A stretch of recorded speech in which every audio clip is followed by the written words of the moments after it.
So guys, in this video, I'm going to do an update after 12,000 miles having the Unplugged luxury coilover suspension. The car's lowered 1/4 of an inch, as you can see, and there's also some negative camber on the rear tires there. So I think it looks amazing. So something that's been requested that I talk about is the update on the Unplugged Performance luxury suspension that I got.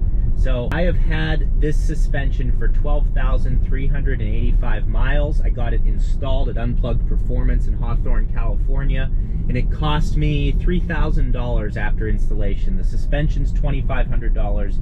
Installation was $600, so $3,100 total. And the question is this worth it? Is it going to improve the ride quality of your Tesla, and is it worth the $2,500? I personally recommend you getting this professionally installed. I'm a novice when it comes to doing installation on cars, so I don't trust myself to do that. That's why I let them do it, and that's why I recommend you let a local shop do it unless you know what you're doing. So the question is it worth it, and does it make an improvement? The short answer is yes, it makes an improvement. I lowered my car by 1/4 of an inch, my Model Y that I'm driving right now up Angeles Crest. This road is unbelievable, and I thought it'd be a great place to talk about the suspension. Here's the thing, if I would have left it at the stock ride height, it would ride even more comfortably.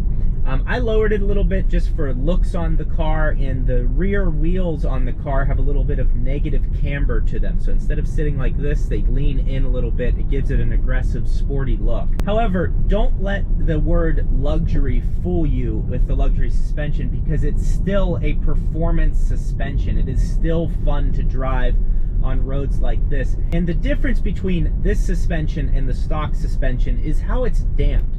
Because when it hits a bump or it hits a rivet in the road, it just smooths it out more than the stock suspension does. The stock suspension is very hard up and down, but this is smooth and more gradual.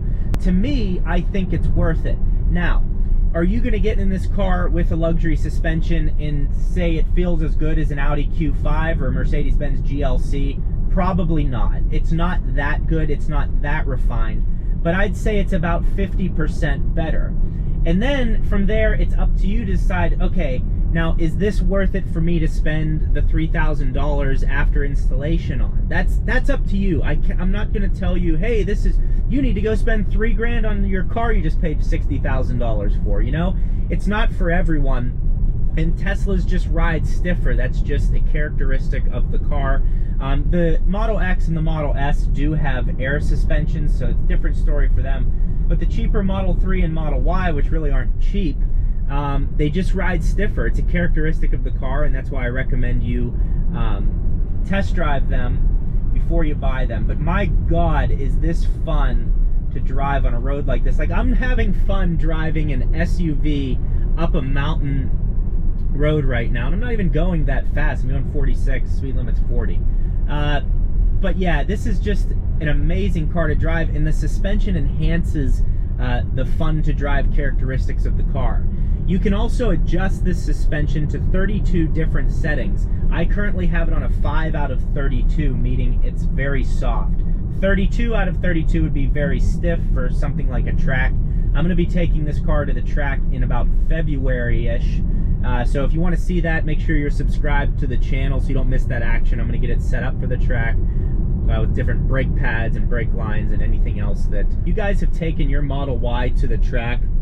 Please let me know what you recommend I upgrade or deficiencies that the car will have under that type of driving. But yeah, it's just incredibly fun to drive up this mountain pass road, and the suspension, while it did soften the car, I feel it sits perfectly. I don't know what their sport suspension is like, their coilover sport suspension, so that would be interesting to see. Now, the other option from Unplugged Performance is their springs. So they have luxury springs. Either they're out or they're coming out. I know they're doing testing on them.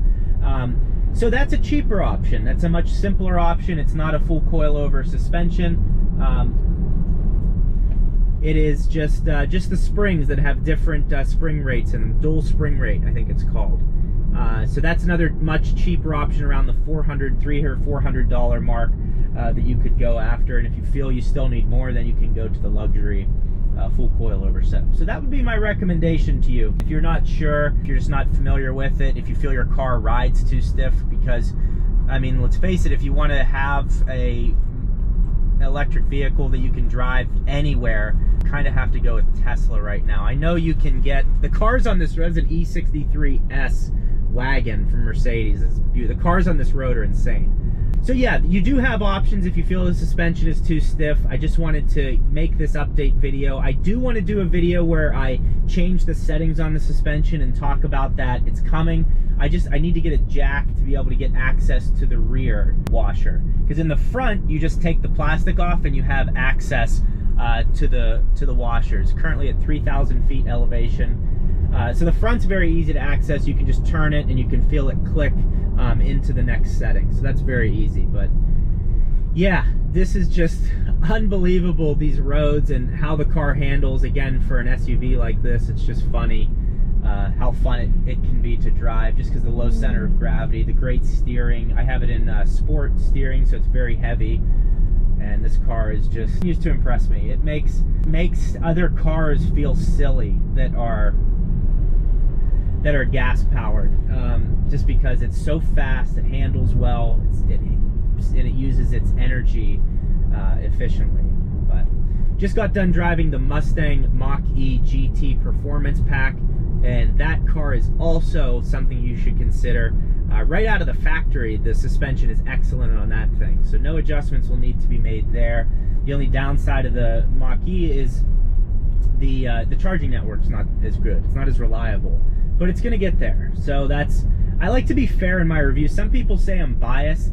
I really don't think I am. I have no skin in the game with Tesla. Like, Tesla doesn't pay me to make videos. I bought this car. I don't get any benefit from saying this is better than the other.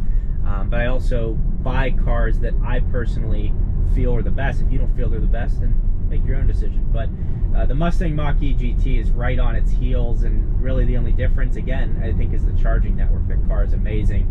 And then the VW ID.4, I feel like, is well behind both of those. It's just bland. It's not a performance model. It's not for me, but it's for other people, and that's okay. So don't let any other people say, you know, you need to buy this or you can't buy that. Buy what you want to buy, do your research, and enjoy whatever you're driving, because you're paying for it. So that's all I'm going to say in this video. Thank you guys for watching. I'm going to continue to drive up this road because this is just a blast. It's been, what in the hell? It's a one-wheel parade. And longboarders, jeez. The things you see. But yeah, I'm just going to continue to bomb up this road. Please like the video if this helped out. Let me know what questions you have in the comments below, and subscribe to the channel. I would greatly appreciate it.